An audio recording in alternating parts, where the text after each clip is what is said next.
আজ আপনাদেরকে নিয়ে যাব ফেনী জেলা পরশুরাম উপজেলা এক মায়াবী পরিবেশে। আসসালামু আলাইকুম, কেমন আছেন সবাই? আশা করি ভালো আছেন, সুস্থ আছেন। আমরা আজকে এসেছি আমার ভাগিনের সহ ফেনী জেলার পরশুরাম উপজেলার বিখ্যাত রাবার বাগানে।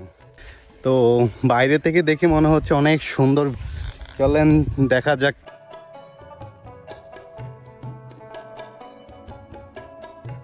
সারি সারি সাজানো রবার গাছের এই বাগানটি যেমনই শান্ত তেমনই ছায়াঘেরা। তাহলে এদিক থেকে বের করা হয়। এখানে সারি সারি গাছের বুক চিরে সংগ্রহ করা হয় সাদা কষ, যা থেকে তৈরি করা হয় মূল্যবান রবার।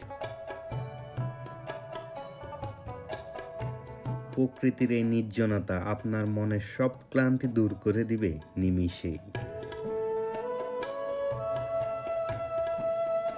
2010 সালে স্থানীয় সমাজসেবক হাজী মোহাম্মদ মোস্তফা সাহেবের হাত ধরে প্রায় 25 একর জমিতে এই বাগানের যাত্রা শুরু হয়েছিল।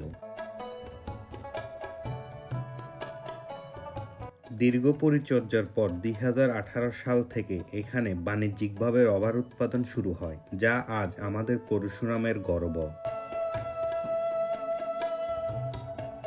বাগানে ঢুকের প্রবেশ পথেই পাবেন পানির এই সুন্দর ঝর্ণাটি। এখানকার পানি এতটাই পরিষ্কার আর ঠান্ডা যে আপনি যখনই হাত মুখ ধোবেন মুহূর্তে শরীরের সব ক্লান্তি দূর হয়ে যাবে। সত্যি এটা এক দারুণ অনুভূতি। প্রকৃতিকে ভালোবাসুন, প্রকৃতির যত্ন নিন। আজকের এই ছোট্ট সফরটি আপনাদের কেমন লাগলো তা কমেন্টসে জানাতে ভুলবেন না।